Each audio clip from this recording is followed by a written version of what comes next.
Entendu. Alors, séquence donc jusqu'à 11h30 dédiée à la modification de documents, ici. Ah, alors, écran numéro 2, ici. Voilà. Donc là, j'étais dans un parapheur, hein, j'ai préparé donc un nouveau parapheur, je suis dans le menu préparé. On va donc parler aujourd'hui de la modification de documents. Je vais donc charger déjà un document depuis mon appareil. Alors, modification de document, ça veut dire quoi? Ça veut dire que le document d'origine va être modifié en cours de route dans le parapheur. Donc, le plus simple est déjà d'insérer à l'intérieur du parapheur un document qui est nativement facilement modifiable. On ne peut plus dire aujourd'hui que le PDF n'est pas modifiable. C'est pas vrai. Il suffit d'avoir tout simplement PDF Creator, par exemple, entre autres logiciels. Et vous pouvez ouvrir un PDF et le modifier exactement comme un document de traitement de texte. Donc je dirais qu'aujourd'hui, tout document est maintenant modifiable. Ce que n'ont pas les utilisateurs, ce sont les logiciels forcément pour les modifier. Donc je suis d'accord, le PDF est moins facilement modifiable parce que quasiment personne n'a les outils pour modifier les PDF. Je vais mettre ici un document plutôt de type bureautique. Je vais mettre un simple document de test, peu importe, ce n'est pas le contenu du document qui va m'intéresser ici. Moi, je travaillais avec Word, on peut très bien travailler avec des documents issus de OpenOffice ou de LibreOffice. Ouvrir. Alors, ce document, il est déjà donc nativement assez facilement modifiable. Si vous ne voulez pas que les utilisateurs le modifient en cours de route, on peut forcer, dès l'entrée du document, la conversion PDF, ici. Donc, ainsi, même si un utilisateur tente de télécharger votre document en version Word, mais il ne pourra pas, parce que de toute façon, dès le visa, le suivi, etc., le document ne va circuler qu'en version PDF. Donc ça, c'est assez astucieux pour, comme on parle de modification de documents, j'en profite aussi pour parler de la non-modification de documents. Donc pour l'interdire, choisissez conversion PDF. Ainsi, vous serez prémuni de toute modification de votre document d'origine. Voilà. Et ça vous économise aussi une étape de transformation en PDF si jamais votre document, vous vouliez le convertir en PDF par vos propres moyens avant. Sachez que vous n'avez pas besoin de le faire. Nous, on peut le prendre en charge ici. À signaler, la conversion PDF est faite avec un outil qui est, donc nous on a acheté, qui est notre convertisseur PDF, qui ne répond pas forcément dans tous les cas à toutes les attentes. Les convertisseurs PDF sont extrêmement nombreux sur le marché et chacun fait un travail plus ou moins fidèle à l'origine, à l'original du document. Si la conversion qu'on vous propose ne convient pas, eh bien n'hésitez pas à utiliser votre propre convertisseur et à mettre le document déjà converti en PDF à la façon qui vous convient dans le parapheur.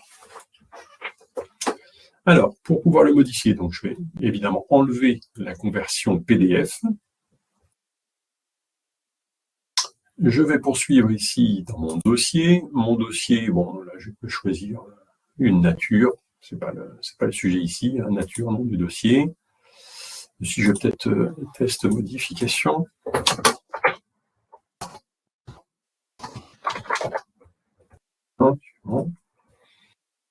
Facteur du circuit, bon, je vais ajouter un signataire. Ce n'est pas le sujet aujourd'hui. Ce qui va nous intéresser, ce sont les options. Alors, ici, dans la catégorie des options, pour la modification de document principal, si vous voulez que les viseurs, dans les acteurs, les viseurs et les signataires puissent modifier ou avoir une chance de modifier votre document, il faut absolument que vous l'autorisiez. Donc, par défaut, le logiciel est configuré pour ne pas autoriser. C'est-à-dire qu'on vous donne un maximum de sécurité. Si vous n'allez pas voir dans les options, vous vous arrêtez ici, vous transmettez votre dossier directement, eh bien, il n'y a aucun risque de modification puisque l'option n'est pas enclenchée par défaut. Donc, pour l'autoriser, si c'est votre souhait, on coche ici « Autoriser la modification du document principal ». Idem pour vos annexes. Si votre dossier comporte des annexes, vous pouvez aussi autoriser la modification des annexes. Donc voilà pour l'autorisation. Maintenant, on va parler de ce qu'on entend par modification de document. Donc, bien souvent, on pense à, je vais vous prendre le document en question, je vais vous l'ouvrir. Alors, le document en question, le voici.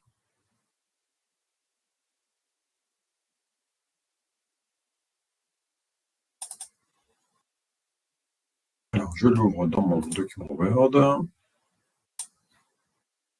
Alors, ce n'est pas celui-là qui m'intéresse, c'est celui-ci. Voilà. Donc, on entend souvent par modification une modification mineure, c'est-à-dire que c'est un test de conversion, puis finalement, j'en fais plusieurs. Donc, c'était des tests de conversion. Voilà, j'ai oublié un S à un endroit, voilà, une petite mise en forme, j'ai oublié de mettre un surligné jaune, je ne sais pas. Donc, une petite modification. Pour moi, la modification, quand j'entends modification, c'est pas forcément que ça. Et on l'a spécifié aussi en infobulle, ça permet le remplacement, la modification et la suppression du document principal en cours de traitement. Donc une modif, ça peut être bien autre chose. Ça peut être aussi, je prends le document et j'en mets un autre à la place. Donc ça, c'est le remplacement complet du document. Alors pourquoi on l'autorise? On pourrait l'interdire. En fait, ça n'a pas de sens d'interdire le remplacement du document parce que quand vous êtes ici en modification de document, ok, moi je voulais juste rajouter un S, mais qu'est-ce qui m'empêche de faire ça et de vider tout le document et de l'enregistrer? Rien du tout. Je suis en modif. Si je suis en modification, j'ai la main sur tout le document, donc je peux faire n'importe quoi. Et mettre complètement autre chose à la place. Donc, avec cette autorisation que vous donnez, il faut aussi savoir que derrière, ça repose sur une certaine confiance en les viseurs et les signataires pour pas qu'ils fassent n'importe quoi avec votre document. Non, vous mettez un document et vous risquez d'avoir une version de document à la fin qui n'a absolument rien à voir avec celle que vous avez soumise. Donc, la modification de document, attention à utiliser entre le rédacteur d'un côté et les viseurs signataires de l'autre, dans des circuits qui sont, dans des processus qui sont bien déterminés. Si votre processus, c'est, je ne sais pas, en première étape de visa, c'est le service juridique, et ils doivent, eux, c'est leur travail, mettre leur référence à tel article juridique. Alors, j'ai un client qui fonctionne comme ça, c'est-à-dire qu'ils ont en fait un espace réservé ici pour article de référence de loi, hein, et le service juridique a un espace ici où ils doivent systématiquement rajouter leurs articles de loi. Donc, c'est-à-dire que le parapheur, il ne sert pas qu'à parapher, il sert aussi à co-construire le document. Donc, ça peut fonctionner comme ça, c'est possible, mais il faut avoir une absolue confiance en le viseur et que le signataire aussi sache que le document a fait l'objet de modifications entre l'étape où il était soumis par le rédacteur et l'étape où il le voit lui en signature. Il y a des intermédiaires qui ont pu modifier le document. Alors, sujet connexe. Ok, on modifie des choses dans le document. Qu'est-ce qu'on va pouvoir tracer au niveau du parapheur? On ne va pas pouvoir tracer ce qui a été modifié dans le document. C'est-à-dire, moi, j'ai rajouté ça, et puis je l'ai écrit, je ne sais pas, en rouge, admettons.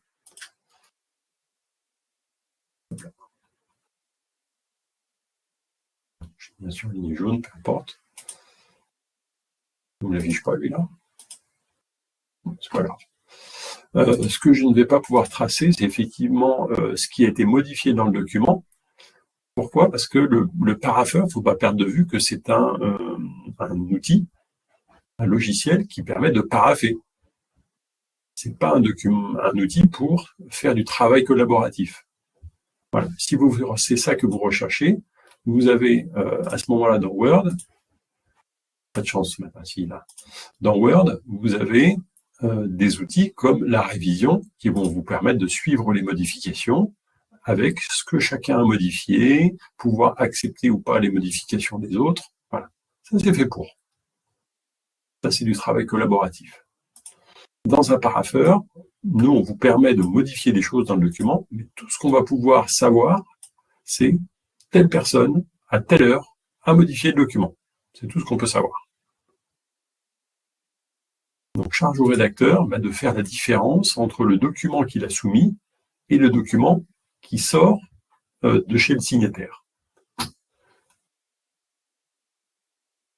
Voilà, je ne vais pas enregistrer ça. Je vais revenir à ma démo, ici.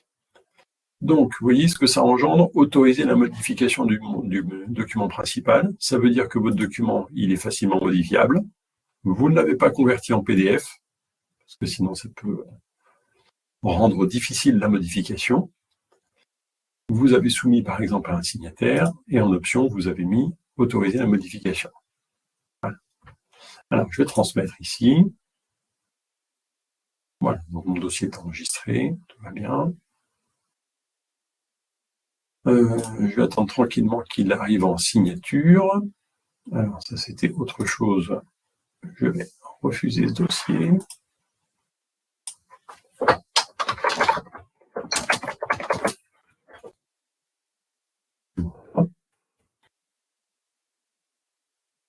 Alors, le dossier, maintenant, il va bientôt arriver en signature, et en signature, eh bien, on va vouloir le signataire veut le modifier, parce qu'il a trouvé qu'il y avait une petite coquille dedans. Donc, on va voir qu'il y a un endroit pour modifier le document. Alors, j'espère qu'il ne va pas trop tarder. Alors, est-ce que je le vois déjà dans mon suivi? Non, je n'ai pas encore dans le suivi. Alors, entre le moment du dépôt et le moment où ça arrive en visa ou en signature, on vous demande généralement une petite minute. Voilà. Alors, ça va arriver rapidement, j'espère. Alors, en attendant, je vais vous expliquer en fait les conditions techniques de la modification. Comment on va modifier le document, la façon dont on va intervenir sur le document lui-même. Le site internet, ici, donc notre outil parapheur, n'a pas d'outil de modification intégré au site. Donc, pour modifier le document, comment ça va se passer? On va vous permettre, le voilà ici, on va vous permettre ici de le télécharger. Donc ici, comme il est modifiable, dans les propriétés de mon document, j'ai modifié le document. Alors, on va voir ce que ça va faire. Une petite seconde, je vais fermer tout ce que j'avais de commencer dans Word. Comme ça va être plus simple pour visualiser.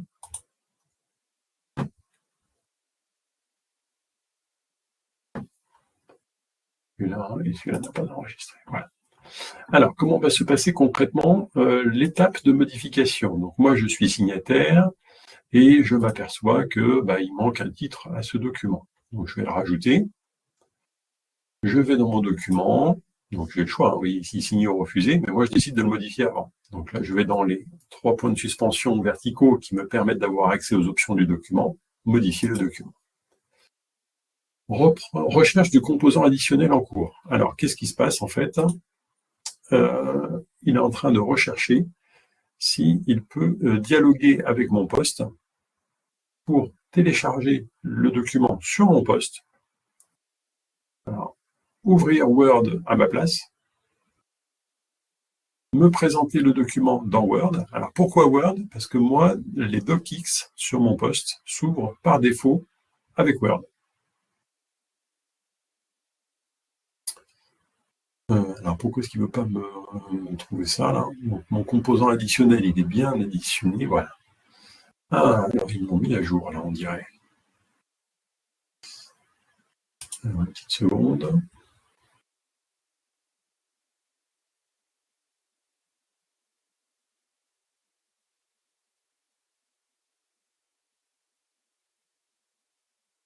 Alors, j'en ai pas pour longtemps.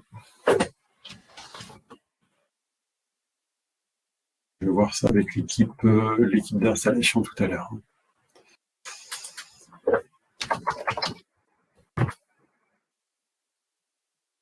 Quête désinstallée.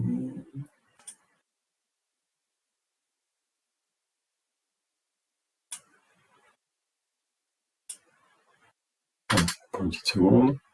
Alors, ce qu'il faut comprendre, c'est que la modification du document Word qui est à l'intérieur du site Internet va se faire en fait sur votre poste avec le logiciel qui est associé à l'extension DocX.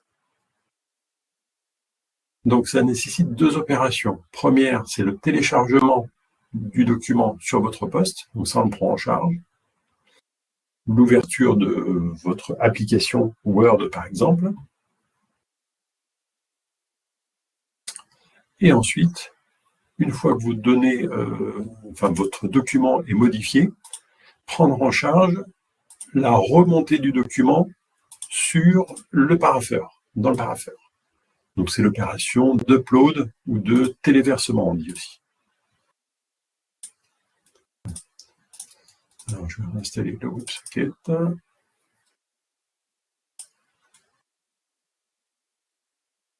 Voilà. Alors il est réinstallé, donc c'est ça qui m'empêchait de le modifier. Alors je vais tenter une modification, donc recherche du composant additionnel en cours. Normalement il devrait le trouver.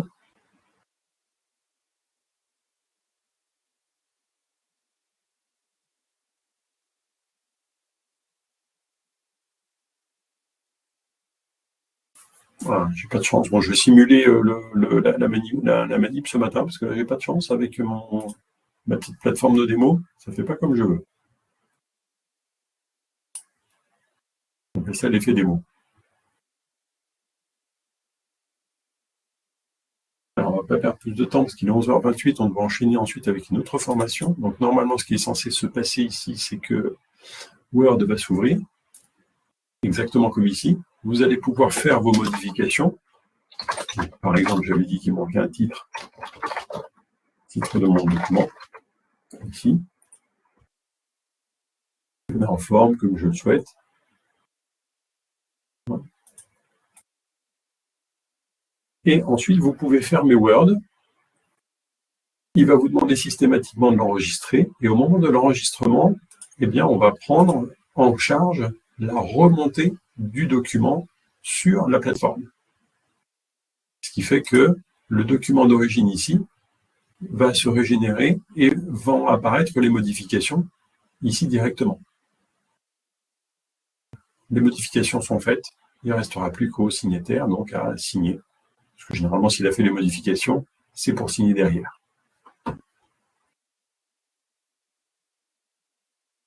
Voilà, je vais m'arrêter dans une petite minute pour passer sur l'autre point de webinaire ce matin. Est-ce qu'il y a des questions? Je vais mettre la webcam pour terminer.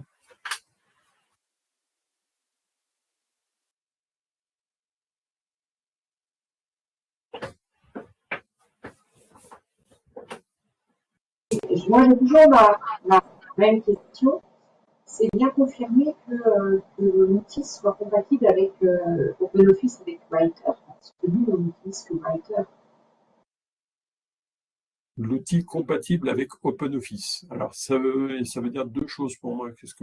Si c'est en modification de document, oui, forcément. Parce qu'en fait, quand vous allez demander la modification du document, ça va ouvrir l'application associée à votre traitement de texte, et chez vous, c'est OpenOffice. Donc oui, ça marchera. Moi, ma question, c'est par rapport au premier test, on était obligé de mettre des PDF parce que quand on mettait des documents Writer, ça modifiait complètement la mise en page. Oui, alors, comme j'ai dit, nous, on a un outil qui fait la conversion PDF. Si vous... l'outil PDF, nous aussi, on l'utilise. Donc, c'est vraiment parce que nous, ça va assez loin. Et en fin de compte, des fois, on a des grosses modifications. Donc, il nous faut vraiment le fichier, envoyer le fichier Writer directement pour que les gens modifient. Oui, mais alors, je reprends. Si vous avez des grosses modifications dans le fichier, ça veut dire qu'il n'était pas prêt pour être soumis au parapheur. Donc, il faut retravailler en amont avec la direction, enfin, avec le métier. Non, parce que le parapheur sert aussi à faire les modifs. Parce que nous, ça passe, par exemple, quand c'est encore à l'Adriane, d'accord, mais quand ça passe au SGAR, à la préfecture, et bien là, du coup, ça va jusqu'au préfet. Donc, nous, on peut avoir des modifications importantes. Alors, il faudrait vraiment qu'on revoie le processus ensemble parce que je suis assez sceptique sur le fait de faire des modifications importantes dans un document. Ça veut dire que le rédacteur, il maîtrise, le rédacteur, moi je soumets le document, ça veut dire qu'il va systématiquement relire le document à chaque fois qu'il y a une modif en cours de route.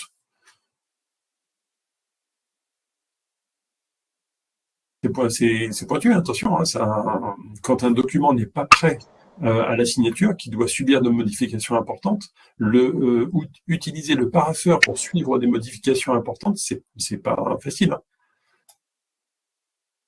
Oui, mais c'est ce qui se passe.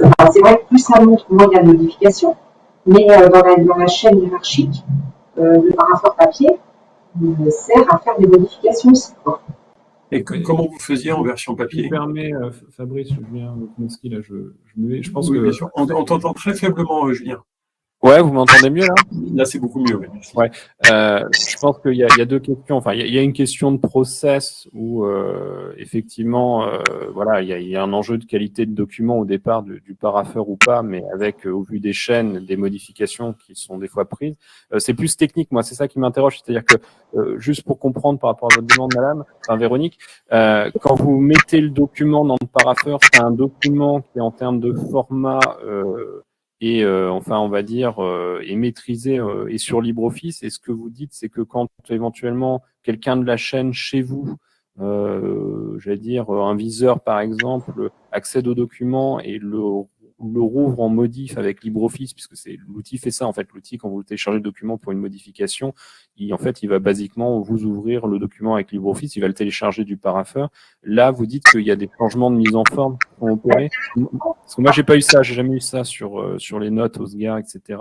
En général, ce qu'on met quand c'est modifié après dans le circuit, on n'a pas des problématiques de changement de mise en forme du document. Alors moi, c'était par rapport au premier test.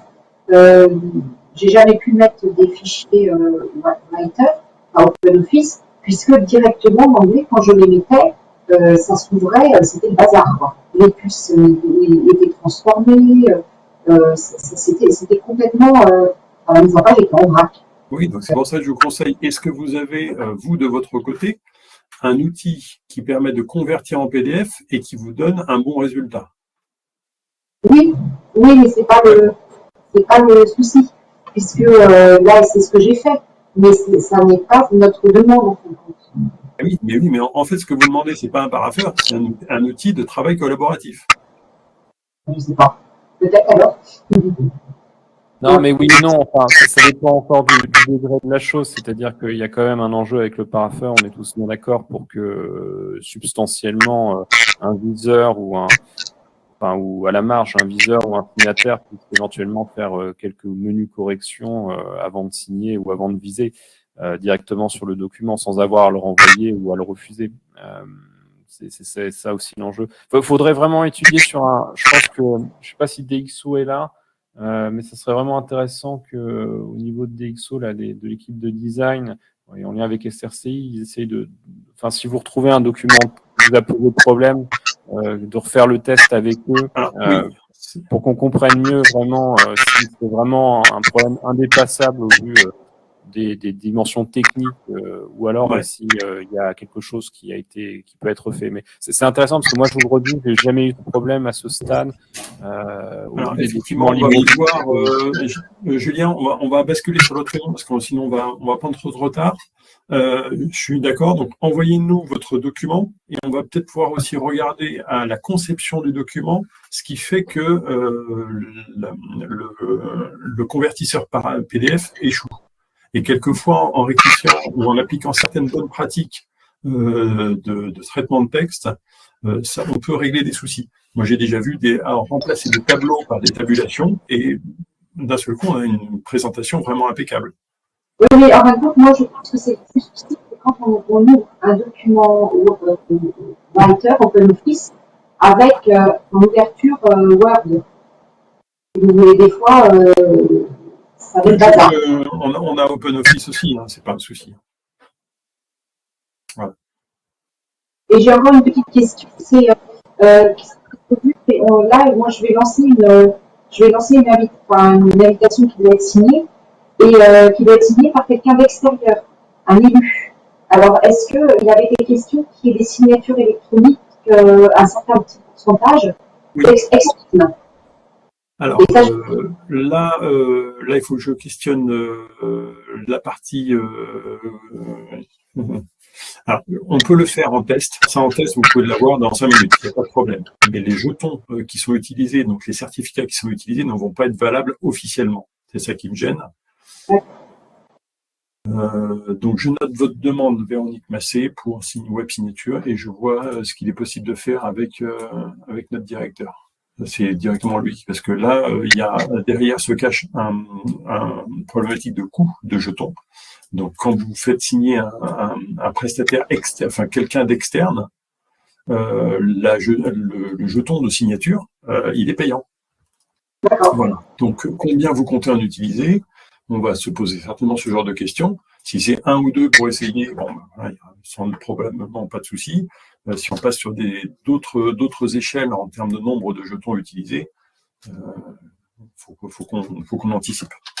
Ouais, pour compléter ce que dit Fabrice, enfin, nous, ça nous intéresse beaucoup qu'il y ait ce type d'opération qui soit, d'usage qui soit testé. Il faudrait quantifier le volume, que vous puissiez bien échanger aussi, encore une fois, avec nos prestataires pour les enjeux de documentation d'usage là-dessus.